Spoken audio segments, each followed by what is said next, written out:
Hello guys, welcome to my channel that is Jayanti's kitchen. আজকে আমি তোমাদের কাছে নিয়ে হাজির হয়ে গেছি বরুলে মাছের চচ্চড়ি। এখন চলো আমরা রেসিপিটাকে দেখে নিই। সবার প্রথমেই আমরা নুন হলুদ দিয়ে মাছটাকে মেখে রেখে দেব। এবার আমরা কড়াইয়ে তেল গরম করে মাছগুলোকে ভেজে নিচ্ছি। এখন আমরা মিশালি চচ্চড়ি বানানোর জন্য আলু, বেগুন, পটল, মূলো এগুলো কেটে রেখেছি।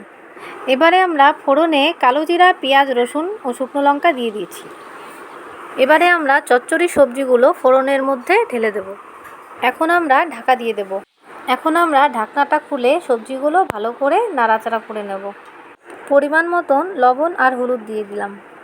এখন ভালো করে নাড়াচাড়া করে নেব। এবারে বড় চামচের হাফ চামচ জিরার গুঁড়ো দিয়ে ভালো করে নাড়াচাড়া করে নেব। এবারে আমরা ম্যাগির মশলা দিয়ে দেব। আর তোমাদের কাছে যদি না থাকে ম্যাগির মশলা তাহলে তোমরা এটা নাও দিতে পারো, তবে তাতেও কিন্তু রান্নাটা কিন্তু সুস্বাদুই হবে। এবার আমরা নাড়াচাড়া করে নিচ্ছি। এখন ভেজে রাখা মাছগুলোকে কড়াইতে ঢেলে দিয়ে ভালো করে নাড়াচাড়া করে নেব। চচ্চড়িটা থেকে তেল ছেড়েছে, তার মানে বোঝা যাচ্ছে যে চচ্চড়িটা হয়ে গেছে। এখন গ্যাসটা অফ করে 1-2 মিনিটের জন্য আমরা ঢেকে রাখবো।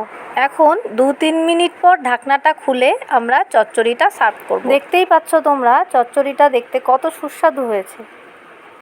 তোমরা কিন্তু এটা বাড়িতে ট্রাই করে দেখতে পারো, গরম গরম ভাতের সাথে খেতে দারুণ লাগবে। আর খেয়ে কিন্তু তোমরা অবশ্যই কমেন্ট করে জানিও যে কেমন হয়েছে।